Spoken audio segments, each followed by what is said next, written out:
한 번의 재판이, 그리고 그 재판에 증인으로 나선 한 철학자가 미국의 교육 전체를 뒤흔들어 놓은 사건이 있습니다. 오늘 바로 그 놀라운 이야기를 해볼까 하는데요. 이 모든 건 사실 아주 단순하고 평범한 질문 하나에서 시작됐습니다. 자, 여러분께 한번 여쭤볼게요. 우리 집이 학교가 될 수 있을까요? 어떻게 생각하세요? 이게 뭐 그리 대단한 질문인가 싶죠. 그런데 바로 이 질문을 두고 한 가족의 운명과 미국 교육의 미래가 걸린 치열한 법정 싸움이 벌어졌습니다. 이야기의 주인공은 바로 이 리퍼 가족입니다. 1990년대 텍사스에서 아이들을 집에서 가르치기로 결심했죠. 그런데 텍사스주 정부가 이걸 불법이라고 선언한 거예요. 심지어 부모를 감옥에 보내겠다고 위협하기까지 했습니다. 정말 상상만 해도 끔찍하죠? 한 가족의 미래가 완전히 벼랑 끝에 내몰린 겁니다. 네, 바로 여기서부터 진짜 다윗과 골리앗의 싸움이 시작됩니다. 과연 한 평범한 가족이 이 거대한 국가 권력에 맞서서 자신들의 신념을 지켜낼 수 있었을까요? 이 재판의 핵심 쟁점은 뭐랄까 팽팽한 줄다리기 같았어요. 한쪽에서는 국가가 아이들을 책임감 있는 시민으로 키우는 건 우리 정부의 의무입니다. 라고 주장했고요. 다른 한쪽에선 부모가 아니죠. 자녀를 어떻게 가르칠지 결정하는 건 저희의 신성한 권리이자 의무입니다. 라고 맞선 거죠. 과연 아이 교육의 최종 권한 누구에게 있는 걸까요? 이렇게 위기에 처한 리퍼 가족 앞에 마치 영화처럼 구원자가 한 명 등장합니다. 그리고 그는 아무도 예상치 못했던 아주 강력한 무기 3가지를 들고 법정에 나타나죠. 그의 이름은 R.J. 러시둔이 그냥 평범한 학자가 아니었어요. 철학자이자 역사가였던 그는 이 재판의 흐름을 통째로 뒤바꿔버릴 그야말로 리퍼 가족의 비밀병기였습니다. 자, 그가 법정에서 펼친 놀라운 3가지 논리, 지금부터 하나씩 뜯어보겠습니다. 러시두니의 첫 번째 주장은 법정에 있던 모두를 충격에 빠뜨렸습니다. 그는 이렇게 말했어요. 아이들은 국가의 재산이 아닙니다. 심지어 부모의 소유물도 아니죠. 아이들은 신께서 부모에게 잠시 맡기신 선물이고 부모는 그 교육을 책임지는 청지기일 뿐입니다. 이 한마디로 교육의 주인이 누구냐는 논쟁의 판 자체를 완전히 뒤집어버린 거예요. 자, 그리고 이 말 정말 강력하지 않나요? 검사가 아니 집이 어떻게 학교입니까? 라고 몰아세우자 러시두니는 이렇게 받아쳤습니다. 학교는 건물이 중요한 게 아닙니다.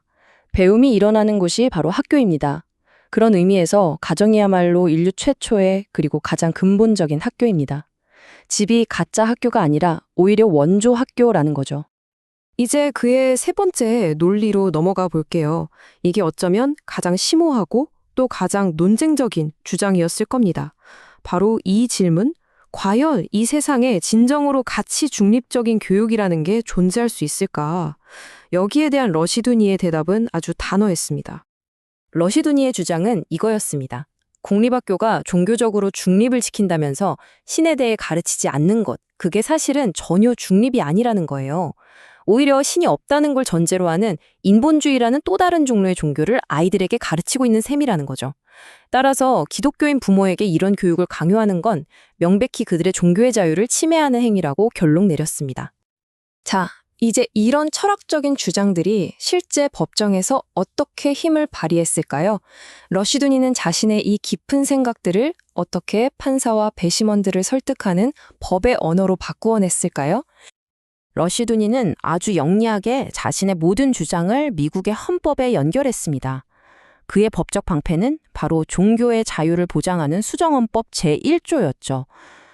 리퍼 가족에게 홈스쿨링은 교육 방식의 선택 문제가 아닙니다.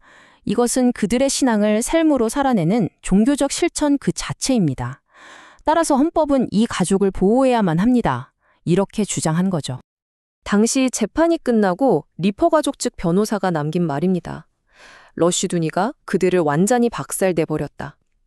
이 한마디가 당시 그의 증언이 얼마나 압도적이었는지를 그대로 보여주죠. 상대 측 변호사들은 그의 방대한 지식과 날카로운 논리 앞에서 말 그대로 속수무책이었다고 합니다. 그는 철학뿐만 아니라 역사라는 아주 강력한 증거까지 들이밀었습니다. 미국의 위대한 대통령들, 조지 워싱턴이나 에이브러햄 링컨 같은 분들도 대부분 집에서 교육받았습니다. 만약 홈스쿨링이 불법이라면 미국의 건국의 아버지들도 모두 범죄자라는 말입니까? 이 질문에 법정은 그야말로 침묵에 휩싸였죠. 여기서 한 걸음 더 나아가 그는 이 사건이 단순히 교육의 문제를 넘어선다고 경고했습니다. 바로 국가주의의 위험성이죠. 국가가 개인의 삶, 가정교육 같은 아주 사적인 영역까지 모두 통제하려고 할 때 그건 국가가 마치 신처럼 군림하려는 것과 같다고 본 겁니다. 그리고 그건 결국 우리 모두의 자유를 위협하게 될 거라는 무서운 경고였죠. 이렇게 치열했던 법정 공방이 드디어 막을 내리고 마침내 판사의 망치가 내려쳐집니다. 이 판결은 단순히 한 가족의 승패를 다루는 것을 넘어서는 그야말로 역사적인 판결이었습니다. 결과는 리퍼 가족의 완벽한 승리였습니다. 법원은 홈스쿨링을 합법적인 사립학교의 한 형태로 공식 인정했습니다. 부모는 자녀의 교사가 될 충분한 자격이 있으며 국가는 이를 막을 권리가 없다고 못 박은 거죠. 이 판결 하나가 불러온 파급력은 정말 엄청났습니다. 텍사스에서 시작된 이 작은 불씨가 미국 전역으로 번져나가면서 수많은 다른 가족들도 안심하고 홈스쿨링을 선택할 수 있는 법적인 기틀이 마련된 겁니다.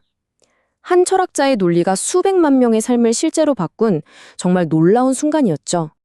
결국 이 이야기는 아이들을 어디서 가르쳐야 하는가라는 질문을 훨씬 뛰어넘는 메시지를 우리에게 던져줍니다. 그것은 바로 우리의 가장 깊은 내면에 있는 생각과 신념의 자유는 그 어떤 거대한 권력이라도 함부로 침범할 수 없다는 시대를 초월하는 선언인 것이죠. 여러분은 이 이야기에 대해 어떻게 생각하시나요?